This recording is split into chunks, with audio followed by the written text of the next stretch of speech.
जय हिंद दोस्तों, मैं भूपेन नामदेव। कैसे हो आप लोग? आशा करता हूँ आप लोग अच्छे होंगे। जैसा कि आप स्क्रीन पर देख रहे हो, यह पेपर दिल्ली पुलिस कांस्टेबल का प्रीवियस ईयर का पेपर है, यानी पिछला जो आपका वैकेंसी निकला हुआ था उसका ये आंसर की है। तो आज हम इसी को सॉल्व करने वाले हैं, ताकि जो आपका अगला एग्जाम दिल्ली पुलिस कांस्टेबल 2023 का दिसंबर में होने वाला है, उस एग्जाम को क्रैक करने में और अच्छे अंक लाने में, अच्छे नंबर लाने में बहुत ही मदद करेगा। तो इस प्रीवियस ईयर के पेपर को जरूर सॉल्व करें, ठीक है। इसके अलावा आपको पता चल जाएगा कि दिल्ली पुलिस कांस्टेबल में किस लेवल, मतलब किस लेवल के आपके प्रश्न पूछे जाते हैं, सरल प्रश्न आते हैं कि कठिन प्रश्न आते हैं, इसके अलावा किस किस टॉपिक से आपके प्रश्न बनते हैं। तो इस पेपर को आप जरूर सॉल्व करें, आपकी बहुत मदद करने वाला है। तो चलिए दोस्तों, वीडियो स्टार्ट करते हैं। इसके अलावा और भी मैं प्रीवियस ईयर के पेपर सॉल्व करा चुका हूं, अगर आपने वो अभी तक नहीं देखे हैं तो वीडियो प्लेलिस्ट में जाकर देख सकते हैं। तो ये साफ साफ आप देखिए, 11 दिसंबर 2020 को ये पेपर हुआ था और थर्ड शिफ्ट में पेपर हुआ, और सब्जेक्ट में आप देख सकते हैं कांस्टेबल इन दिल्ली पुलिस एग्जाम 2020। तो आपका 2020 का आपका ये पेपर है, ठीक है। इसके अलावा आप वीडियो को फुल स्क्रीन पर कर लीजिएगा, ताकि आपको प्रश्न जो है वो साफ साफ अच्छे से दिख पाए, ठीक है ना। तो मैं थोड़ा इसको और जूम कर देता हूं ताकि आपको दिखने में भी आसानी हो, ठीक है।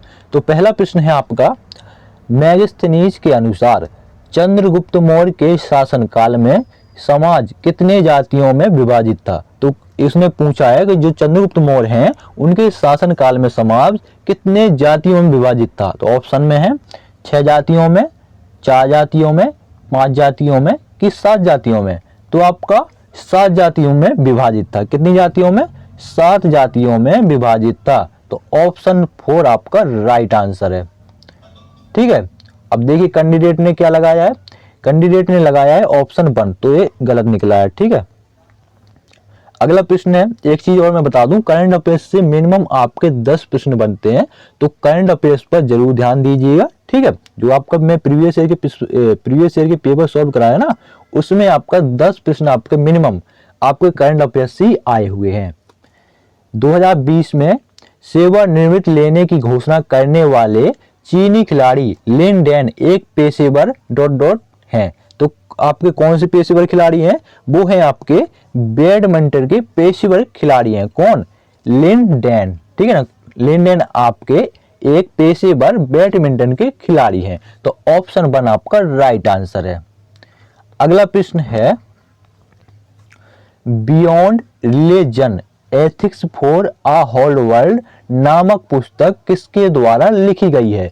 तो ऑप्शन में है सद्गुरु स्वामी ज्ञानवत्सल, देवदत्त पटनायक, दलाई लामा। तो ऑप्शन 1 आपका दलाई लामा सही है। तो आपकी जो पुस्तक है beyond religion ethics for a whole world, ये आपका दलाई लामा जी ने लिखी है, जो कि आपके तिब्बतन के निवासी हैं, ठीक है ना। वहाँ के जैसे अपने योगी जी हैं वैसे ही कट्टरपंथी के, सॉरी योगी जी नहीं हैं, वैसे जो अपना दलाई लामा है तिब्बत के निवासी हैं, सॉरी है।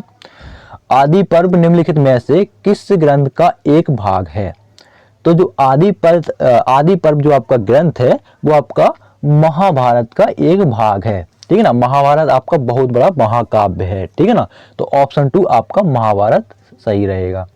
अगला प्रश्न है, मुंबई में गेटवे ऑफ इंडिया का निर्माण निम्नलिखित में से किस वर्ष प्रारंभ हुआ था। तो ऑप्शन में आपका 1925 में, 1920 में कि 1907 में कि 1911 में।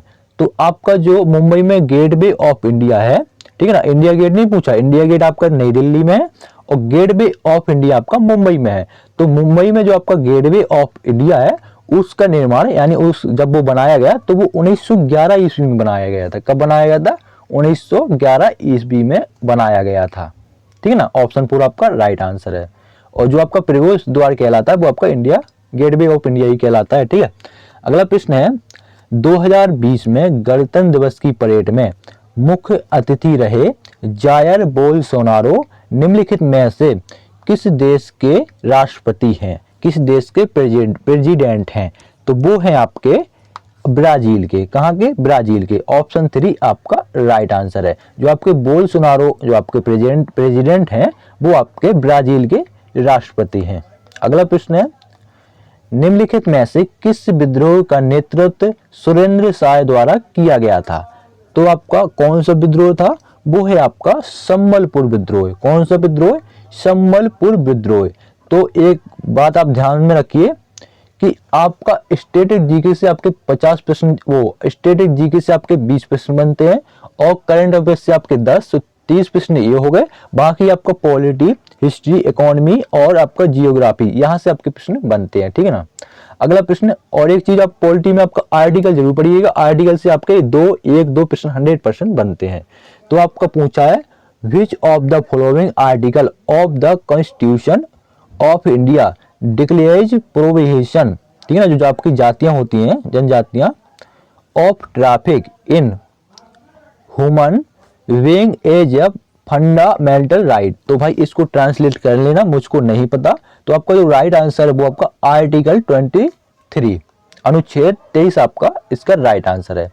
अगला प्रश्न है, भारत में औपनिवेशिक शासनकाल में लॉर्ड मेकाले द्वारा निम्नलिखित में से किस क्षेत्र के लिए अधोमुखी निस्पंदन दृष्टिकोण का समर्थन किया गया था? तो वो कौन सा उद्योग था? वो है आपका उद्योग, कृषि, विदेश नीति की शिक्षा। तो वो है आपका शिक्षा, ठीक है ना, शिक्षा। तो ऑप्शन 4 आपका राइट आंसर है। अगला प्रश्न है, केंद्रीय बजट 2020-21 के अनुसार भारत विश्व की ... सबसे बड़ी अर्थव्यवस्था है। तो उसने पूछा है, जो आपका भारत देश है, उसकी इकोनॉमी के बारे में उसने पूछा है, ठीक है ना। तो केंद्रीय बजट 2020-21 के अनुसार भारत विश्व की 5वीं बड़ी अर्थव्यवस्था है, ठीक है ना। कौन सी 5वीं बड़ी अर्थव्यवस्था है? पहले नंबर पे है आपका अमेरिका, दूसरे पर, तीसरे पे शायद वो है आपका चीन है, ठीक है ना। दूसरे पर ध्यान नहीं आ रहा, दूसरे पे जर्मनी है या चौथे पे जर्मनी है, 5वें अपना भारत है, ठीक है। अगला प्रश्न है, मानस नदी निम्नलिखित में से किस पड़ोसी देश से भारत में प्रवेश करती है? तो आपकी जो मानस नदी है उसने पूछा है किस देश से, आपका किस पड़ोसी देश से भारत में प्रवेश करती है? तो जो आपकी मानस नदी है वो आपकी भूटान से निकलती है और भारत में आती है, ठीक है ना। तो ऑप्शन 3 आपका राइट आंसर है। अगला प्रश्न है, सीना नदी निम्नलिखित में से किस नदी प्रणाली की एक महत्वपूर्ण नदी है? तो जो आपकी सीना नदी है वो आपकी कृष्णा नदी की एक महत्वपूर्ण नदी है, ठीक है ना। ऑप्शन 3 आपका राइट आंसर है। पी हरिकृष्णा निम्नलिखित में से किस खेल में अंतरराष्ट्रीय स्पर्धाओं में भारत का प्रतिनिधित्व करते हैं? तो जो आपके पी हरिकृष्णा हैं वो आपके शतरंज के, किसके, शतरंज के खिलाड़ी हैं। तो ऑप्शन 4 आपका राइट आंसर है। अब देखिए कैंडिडेट ने क्या लगाया है, कैंडिडेट ने इसमें ऑप्शन ही नहीं दिया उसने, मतलब इसको नहीं किया, इस प्रश्न को छोड़ दिया है। अगला प्रश्न है, नदियों को जोड़ने इंटरलिंकिंग ऑफ रिवर्स, जिसे हम हिंदी में नदियों को जोड़ने के कार्यक्रम के अंतर्गत नदी से कैन नदी को जोड़ने का कार्य निर्माणाधीन, इसको फिर से पढ़ लेते हैं यार। नदियों को जोड़ने के कार्यक्रम के अंतर्गत ... नदी से कैन नदी को जोड़ने का कार्य निर्माणाधीन है। तो वो कौन सी नदी है जिसको कैन नदी से जोड़ने का कार्य निर्माणाधीन है? तो वो है आपकी ऑप्शन में महानदी। तो महानदी तो अपने यहाँ है नहीं, जहाँ पर एक कैन नदी है। चंबल है, तो चंबल भाई उस साइड है। काली सिंध ये भी नहीं है। बेतवा है अपनी, ठीक है ना। जो आपकी कैन नदी है ये अपना बांदा में है। कहाँ पर है? बांदा में, ठीक है ना। और जो आपकी बेतवा नदी है ये है आपकी झांसी में, ठीक है ना, ओरछा में। तो जब बेतवा जाती है तो ये मोहाना घाट में मिलते मिलते हमीरपुर में ये समाप्त हो जाती है। हमीरपुर में वहां से यमुना आती है, ठीक ना, यमुना में मिल जाती है। तो यमुना से फिर स्टार्ट होती है, यमुना से स्टार्ट होने के बाद फिर ये जो आपकी कैन नदी है ये भी यहाँ से मिल जाती है, ठीक है ना। फिर से समझा देता हूँ, ये झांसी से ऐसे निकली तो मोहाना घाट है, हमीरपुर में ये मिल गई, ठीक है ना। यहाँ से पहुंचती है आपकी यमुना नदी, यमुना आती है दिल्ली से, आगरा से, ये मिल गई। फिर आपकी मिल गई यहाँ पर कैन नदी, ठीक है ना। और यहाँ पर ये चंबल भी यहाँ पहले मिल जाती है यमुना में। फिर ये आके जाती है प्रयागराज संगम में, ठीक है ना। तो आपकी ऑप्शन में ही समझ सकते हैं जो बुंदेलखंड की निवासी है, तो महानदी तो अपने यहाँ है नहीं, काली सिंध अपनी है नहीं, तो ऑप्शन, और चंबल अपने पास इस साइड है नहीं, जिस साइड एक कैन नदी है, तो एक ही नदी बचती है, वो है बेतवा। बेतवा अपनी पास में है, वहीं आपकी कैन नदी है, ठीक है ना। तो ऑप्शन आपका 4 आपका राइट आंसर होगा, बेतवा, ठीक है ना, एक अंदाजा लगा सकते हैं। अगला प्रश्न है, राजस्थान के निम्नलिखित में से किस स्थान पर प्रसिद्ध बेणेश्वर मेला आयोजित किया जाता है? तो वो राजस्थान का कौन सा स्थान है जहां पर प्रसिद्ध बेणेश्वर मेले का आयोजन किया जाता है? वो है आपका डूंगरपुर। डूंगरपुर में आपका बेणेश्वर मेला हर साल आयोजित या लगाया जाता है। ऑप्शन 4 आपका राइट आंसर। अगला प्रश्न है, निम्नलिखित में से कौन सा हार्मोन आपातकालीन परिस्थितियों के प्रति हमारी प्रतिक्रिया को सक्षम बनाता है, सक्षम बनाता है? तो ऑप्शन में आपका थायरॉक्सिन, ऑक्सीटोसिन, टेस्टोस्टेरोन के एड्रेनलिन। तो जो आपका राइट आंसर है वो है आपका एड्रेनलिन। ऑप्शन 4 आपका राइट आंसर है। जो आपका आपातकालीन परिस्थितियों के प्रति हमारी प्रतिक्रिया को सक्षम बनाता है वो है आपका एड्रेनलिन हार्मोन्स। ऑप्शन 4 आपका राइट आंसर। अगला प्रश्न है, कावेरी नदी का बेसिन निम्नलिखित में से किस राज्य तक नहीं फैला हुआ है? उसने पूछा है किस राज्य तक नहीं फैला हुआ है, फैला हुआ नहीं पूछा है। तो आपका जो नहीं फैला हुआ है वो है आपका आंध्र प्रदेश, ठीक है ना। तो ऑप्शन 3 आपका राइट आंसर है। अगर उसने पूछा होता फैला हुआ है, ठीक है, तो तमिलनाडु में फैला हुआ है, ठीक है, कर्नाटका में फैला हुआ है और केरल में फैला हुआ है। तो इन तीनों में से कोई एक ऑप्शन देता वो, अगर उसने पूछा होता फैला हुआ है और नहीं फैला हुआ है पूछा उसने, तो राइट आंसर आपका आंध्र प्रदेश होगा। अगला प्रश्न है, निम्नलिखित में से कौन भारत की संविधान सभा में मौलिक अधिकारों की उप समिति के अध्यक्ष थे? तो इनमें से आपका 4 ऑप्शन दिए गए हैं। पहला है वल्लभ भाई पटेल, KM मुंशी, JB कृपलानी और अबुल कलाम आजाद। तो कौन से आपके सही है? वो है आपके JB कृपलानी। कौन? JB कृपलानी आपका राइट आंसर है, जो भारत की संविधान सभा में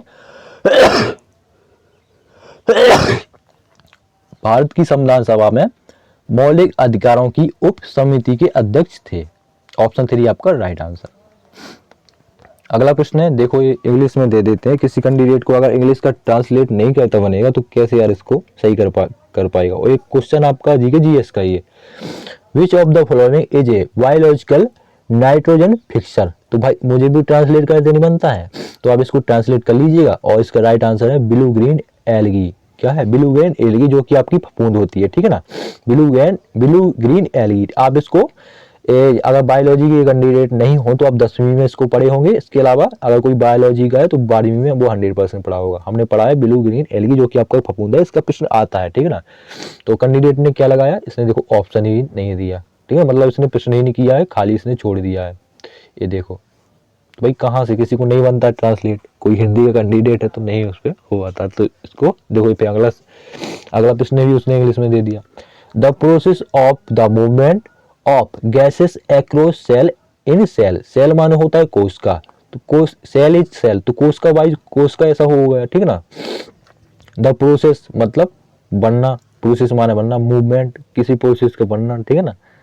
गैस,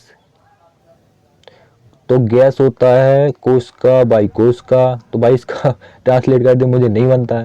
सेल माने तो होती कोश का, गैस माने गैसीय का, मूवमेंट, प्रोसेस माने को बनना होता कोई चीज, ठीक है ना। ऑफ माने होता है का, इज माने है, ठीक है। बाकी इसको ट्रांसलेट कर लीजिएगा, the process of the movement of gases across cell in cell, ठीक है ना, सेल्स इन सेल। तो ऑप्शन आपका 3 राइट आंसर है, डिफ्यूशन। क्या? डिफ्यूशन, ठीक ना।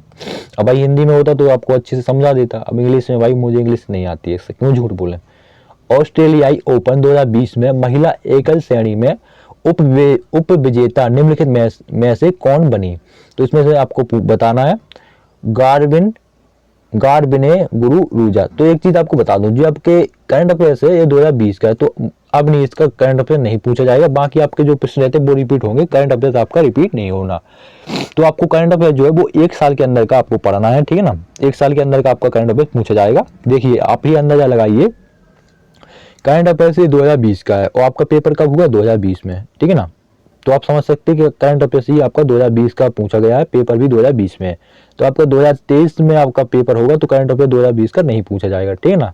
तो करंट अफेयर्स पे, इसके करंट अफेयर्स पे ज्यादा ध्यान नहीं देना, जो आपका नया करंट अफेयर्स है उस पर ध्यान देना है। तो अगला प्रश्न है, थोड़ा जल्दी से करवा देता हूँ तो वीडियो पे ज्यादा लंबा हो जाएगा। मध्यकाल में निम्नलिखित में से किस देश ने अब्दुल रज्जाक भारत आया था? तो किस देश से अब्दुल रज्जाक भारत आया था, ये उसने पूछा है। तो मध्यकाल में जो आपका भारत आया था अब्दुल रज्जाक, वो आपका फारस, कहाँ से आया था? फारस का निवासी था, तो फारस से वो भारत आया था। तो ऑप्शन 4 आपका फारस सही रहेगा। अगला प्रश्न है, हेलपुनिया नामक जनजाति पर्व पारंपरिक रूप से निम्नलिखित में से किस राज्य से संबंधित है या किस राज्य का है, ठीक है, ये उसने पूछा है। तो आपका जो हेलपुनिया जो नामक जनजाति पर्व है वो आपका झारखंड, कहाँ का? झारखंड का है, झारखंड से संबंध रखता है हेलपुनिया। तो ऑप्शन 2 आपका राइट आंसर है, हेलपुनिया झारखंड, हेलपुनिया झारखंड, झारखंड हेलपुनिया, ठीक है ना। अगला प्रश्न है, दिवासो नामक जनजातीय पर्व पारंपरिक रूप से निम्नलिखित में से किस राज्य से संबंधित है? तो आपका जो दिवासो जनजाति पर्व है वो आपका गुजरात, कहाँ का है? गुजरात का है। ऑप्शन 4 आपका राइट आंसर है। तो आपका जो दिवासो नामक जनजाति पर्व है वो आपका गुजरात का है। क्या ये उड़ीसा का? बिल्कुल नहीं, मिजोरम बिल्कुल नहीं, केरला का बिल्कुल नहीं, गुजरात का है, ठीक है ना। अगला प्रश्न है, देखो फिर इसमें इंग्लिश में दे दिया, विच of the following is responsible of emulsification of fat. Fat माने वही बसा होता है, इसको पढ़ लेना। बिली आपका राइट आंसर, वाइल, सॉरी बिली नहीं, वाइल आपका राइट आंसर है, ठीक है ना। ऑप्शन 4 आपका राइट आंसर है। ये भी देखो इंग्लिश में दे दिया, तब कि ये हिंदी में आपका है। तो ये आपका करंट अफेयर्स से, इसको मैं छोड़ देता हूँ, ठीक है ना, करंट अफेयर्स का वैसे रिपीट नहीं होता। अगला प्रश्न है, सरबपुरी और सोमवंशी नामक राजवंशों ने डॉट डॉट में शासन किया। तो उसने पूछा है जो आपके राजवंश हैं इन्होंने भारत में किस प्रदेश या किस राज्य में अपना या किस प्रांत में अपना शासन किया था? तो वो आपका सरबपुरी और सोमवंशी ने छत्तीसगढ़ में अपना शासन किया था। कहाँ किया था? छत्तीसगढ़ में। तो ऑप्शन 4 आपका राइट आंसर है। अगला प्रश्न है, फिर इसमें इंग्लिश में दे दिया यार, कैसा ये पागल है। 10 माल छोड़ो इसको क्वेश्चन को, ठीक है ना, इसको ट्रांसलेट कर लीजिएगा पोज करके। ऑप्शन 4 आपका राइट आंसर है। केंद्रीय बजट 2020-21 में निम्नलिखित में से किस संस्थान की स्थापना को प्रस्तावित किया गया है? तो वो कौन सा संस्थान है जिसको प्रस्तावित किया गया है? वो है आपका भारतीय विरासत एवं संरक्षण संस्थान। अगला प्रश्न है, वर्ष 2017 में भारत के राष्ट्रपति के चुनाव के समय निम्नलिखित में से किस राज्य के विधानसभा सदस्यों एमएलए के मतों का मूल्य तीसरा सर्वोच्च मूल्य था? तो कहाँ का था, किस राज्य का था भारत के? वो था आपका महाराष्ट्र का। कहाँ का था? महाराष्ट्र का। ऑप्शन 1 आपका राइट आंसर। अगला प्रश्न है, राबी कोंडाला राव जिनका 2 जुलाई 2020 में निधन हो गया है, उन्हें डॉट डॉट सिनेमा में उनके योगदान के लिए जाना जाता है। तो उन्होंने कौन सा योगदान दिया, मतलब कौन से फिल्म के वो एक्टर थे, ये उसने पूछा है। जो आपके राबी कोंडाला राव हैं वो आपके तेलुगु, कहाँ के? तेलुगु, मराठी तो होगा नहीं, हो भी सकता है क्यों ऐसे नाम नहीं पाए जाते, ठीक ना, कन्नड़ में यहाँ नाम ऐसे पाए जाते हैं। तो एक नाम से आप अंदाजा लगा सकते हैं। जब पाटिल होता है तो पाटिल का मतलब कहाँ पाए जाते हैं? पटेल, पटेल ये अधिकतर गुजरात में पाए जाते हैं, ठीक है ना। और जैसे अपने यहाँ का राजेश होता है ना, राजेश, तो ये ऐसे प्रश्न आपको उत्तर प्रदेश का मान सकते हैं, ठीक है, नाम से पता लग जाता है। किसी को नहीं पता अगर, तो अंदाजा तुक्का कैसे लगाते हैं? ऐसे ही लगाते हैं। तो ऑप्शन 2 है आपका राइट आंसर, तेलुगु। राबी कोंडाला राव तेलुगु के एक्टर थे, ठीक है ना, यही उसने पूछा, सीधा सा यही है, घुमा फिरा के बाकी उसका पूछना काम है।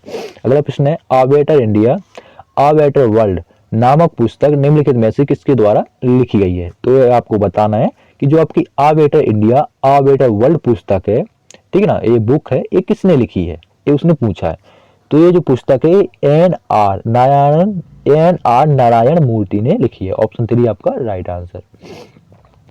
अगला प्रश्न है, औरंगजेब की पत्नी राबिया उद दुर्रानी की कब्रगाह बीबी का मकबरा नामक स्मारक निम्नलिखित में से किस राज्य में स्थित है?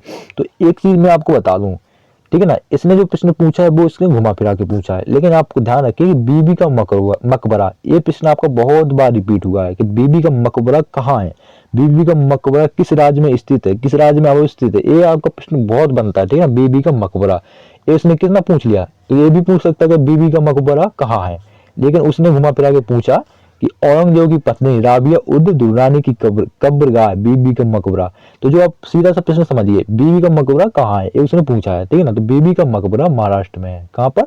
महाराष्ट्र में। ये प्रश्न बार बार रिपीट होता है, बीबी का मकबरा, इसको नोट कर लीजिए। ठीक है,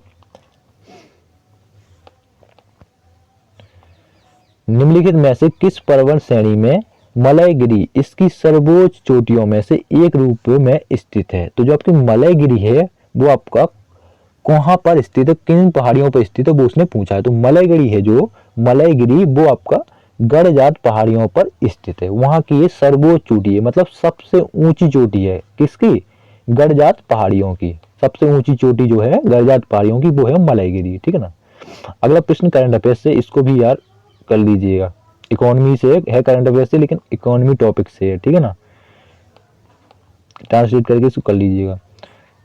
दिबांग जल विद्युत परियोजना, कौन सी? दिबांग जल विद्युत परियोजना निम्नलिखित में से किस राज्य में स्थित है? तो आपकी जो दिबांग जल विद्युत परियोजना है वो आपकी अरुणाचल प्रदेश की है, जो कि आपके 7 स्टेट है, या इनको पूर्वी राज्य भी बोलते हैं।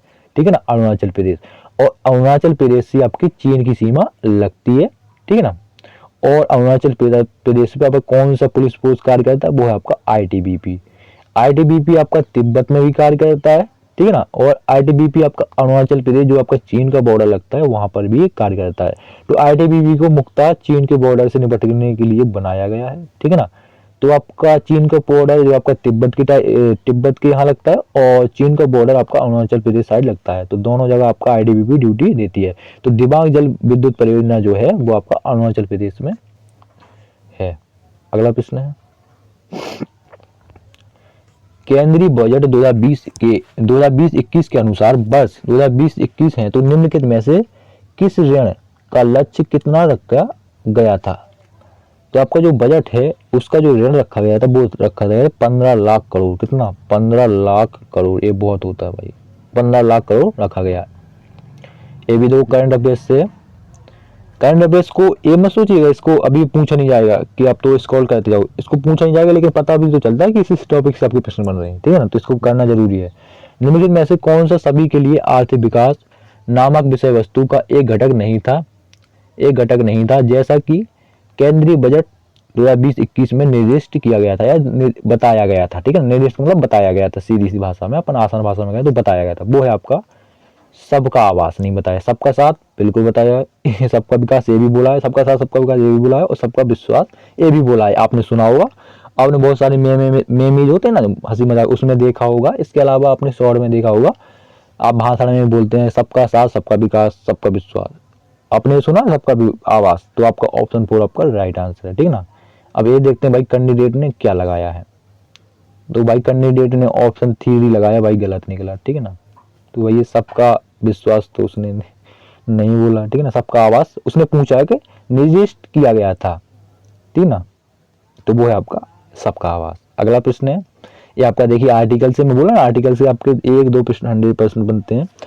भारतीय संविधान के निम्नलिखित में से कौन से अनुच्छेद में यह उल्लेखित है कि प्रत्येक वर्ष के प्रथम सत्र के प्रारंभ में राष्ट्रपति संसद के दोनों सदनों को एक साथ संबोधित करेंगे और सत्र और संबंध के कारणों से संसद को अवगत कराएंगे? तो वो कौन सा आर्टिकल है, ये आपसे पूछा गया है। वो है आपका अनुच्छेद 87(1). कौन सा? आर्टिकल 87(1). ठीक है ना, 87(1). ठीक है, तो ऑप्शन 3 आपका राइट आंसर है। अगला प्रश्न है, भारत सरकार अधिनियम 1919 ने ब्रिटिश शासन के अंतर्गत भारत में पहली बार द्विसदनीय शासन की परिकल्पना की थी।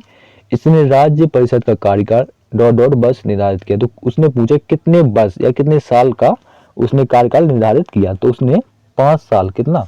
5 इयर्स का कार्यकाल निर्धारित किया। तो ऑप्शन 2 आपका राइट आंसर। अगला प्रश्न है आपका हिस्ट्री से। ठीक है ना, यहाँ से भी बहुत एक प्रश्न बनता है। ये स्थल हो गया जो हड़प्पा कालीन है ना, और कालीबंगा, यहाँ से प्रश्न बनते हैं। ठीक है, हड़प्पा कालीन निम्नलिखित में से कौन सा स्थल गुजरात में स्थित है। ठीक है ना, तो ये आपके जो स्थल दिए गए हैं, तो इसमें से आपको बताना है कौन सा जो स्थल है इन 4 ऑप्शन में जो आपका गुजरात में स्थित है। तो आपका जो राइट आंसर वो है आपका सूरकोटरा। कौन सा? सूरकोटरा। सूरकोटरा आपका गुजरात में स्थित है। ऑप्शन 1 आपका राइट आंसर। क्या ये गुजरात में स्थित है? ये बिल्कुल आपका गुजरात में स्थित नहीं है, ये होंगे आपके राजस्थान में स्थित, क्योंकि आपका जो हड़प्पा कालीन है या तो राजस्थान या तो गुजरात, ठीक है ना, या तो फिर आपका पाकिस्तान का एरिया मिलेगा, वहां पर मिलेंगे, ठीक है ना। अगला प्रश्न है, केंद्रीय बजट 2020-21 में विवाद से विश्वास योजना निम्नलिखित में से किससे संबंधित शिकायतों के निवारण के हेतु निर्दिष्ट की गई है। तो आपकी जो विवाद से विश्वास जो आपकी योजना चलाई गई है, वो उसने पूछा है किससे संबंधित है, ये किसके लिए बनाई गई है, ठीक है ना, ये उसने पूछा है। तो जो आपकी विवाद से विश्वास जो योजना है वो आपको प्रत्यक्ष कर से संबंधित है या प्रत्यक्ष कर के निवारण या शिकायतों के लिए बनाई गई है, ठीक है ना, इससे संबंधित है, उसने विभाग पूछा है, तो प्रत्यक्ष कर से संबंधित है। अगला प्रश्न है, भारत के संविधान का निम्नलिखित में से कौन सा अनुच्छेद मौलिक अधिकारों में राज्य को परिभाषित करता है। तो वो कौन सा आपका आर्टिकल है, वो कौन सा आपका अनुच्छेद है जो मौलिक अधिकारों के संदर्भ में राज्य को परिभाषित करता है या जिसमें राज्यों के बारे में बताया गया है। वो है आपका ऑप्शन 2 आर्टिकल 12। अनुच्छेद 12 एक ऐसा है जो आपका मौलिक अधिकारों के संदर्भ में राज्यों को परिभाषित करता है। अगला प्रश्न है, बंकिम चंद्र चटर्जी ने अपने आनंद मठ उपन्यास में निम्नलिखित में से किस विद्रोह का वर्णन किया है। तो ऑप्शन में आपका रामोसी विद्रोह, संताल विद्रोह, कोल विद्रोह की सन्यासी विद्रोह। तो आपका जो राइट आंसर है जो उन्होंने आनंद मठ उपन्यास में जो का वर्णन किया है वो है आपका सन्यासी विद्रोह। कौन सा? सन्यासी। ऑप्शन 4 आपका राइट आंसर है। इसके अलावा जो आपका राष्ट्रीय गीत है, ठीक है ना, वो आपका बंकिम चंद्र चटर्जी ने लिखा है। भारत का राष्ट्रीय गीत बंकिम चंद्र चटर्जी ने लिखा है।